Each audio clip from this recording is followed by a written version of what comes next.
নমস্কাৰ এই মুহূৰ্তত আহি পৰিছে ৰাতিপুৱাৰ কেইবাটাও গুৰুত্বপূৰ্ণ খবৰ। আজি 2 ফেব্ৰুৱাৰী অসমৰ লগতে ভাৰতৰ বিভিন্ন প্ৰান্তৰ পৰা কেইবাটাও খবৰ আহি পৰিছে। এই মুহূৰ্তত জনাই আছো এটা বিগ ব্ৰেকিং নিউজ। মুখ্যমন্ত্ৰী হিমন্ত বিশ্ব শৰ্মাক উভতি ধৰিছে বাণী কুমাৰ দেৱ শৰ্মাই। হিমন্ত বিশ্ব শৰ্মাই কৈছিল মিয়া মানে বাংলাদেশৰ পৰা অহা অনুপ্ৰৱেশকাৰী। হিমন্ত বিশ্ব শৰ্মাক প্ৰত্যুত্তৰ দি বাণী কুমাৰ দেৱ শৰ্মাই কৈছে মিয়া মানে বাংলাদেশৰ পৰা অহা অনুপ্ৰৱেশকাৰী কেনেকৈ হ'ব পাৰে। এই কথা আইনমতে শুদ্ধনে? 1971 চনৰ মাৰ্চ বা 1947 চনত ভাৰত পাকিস্তান স্বাধীন হৈ দুখন দেশ হোৱাৰ সময়ত বা তাৰ আগৰ পৰাই যিসকল মিয়া মুছলমান ভাৰতত আছিল সেইসকল জানো অনুপ্ৰৱেশকাৰী? তেতিয়া মানে 1947 চনৰ আগতে বাংলাদেশ আছিল জানো? দুখৰ বিষয় যে মুখ্যমন্ত্ৰীৰ পদত থকা লোক এজনেও এনে কথা কয়।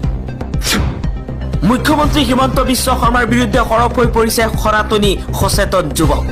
এইগৰাকী সনাতনী সচেতন যুৱকে কৈছে সনাতনী ধৰ্মৰ মানুহে কোনো মানুহক গালি গালাজ কৰিব নোৱাৰে।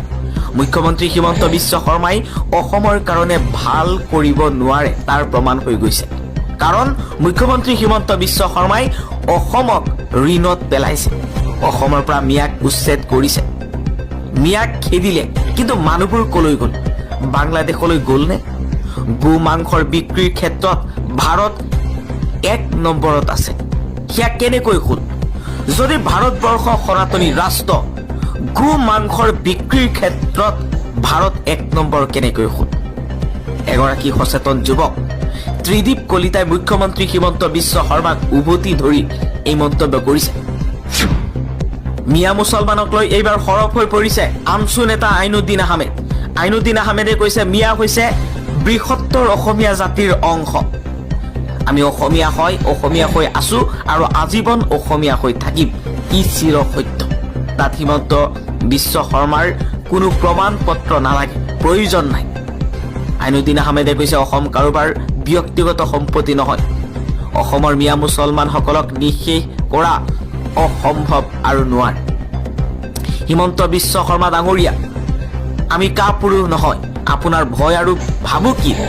আমি ভয় কৰা মানুহ নহয় বা জাতি সম্পদ সম্প্ৰদায় নহয়। আমি শিক্ষাৰ গণ আন্দোলন গঢ়ি তুলিম, তাত আপুনি কোনো পধ্যেই বাধা দিব নোৱাৰে আৰু ই আমাৰ সাংবিধানিক অধিকাৰ। এটা কথা মনত ৰাখিব, আপুনি ৰজা নহয় আৰু আপুনি সংবিধানৰ বাহিৰত নহয়। আমি নিশ্চিত এদিন আপোনাৰ কৰ্মৰ ফল নিশ্চয় পাব আৰু ইতিহাসত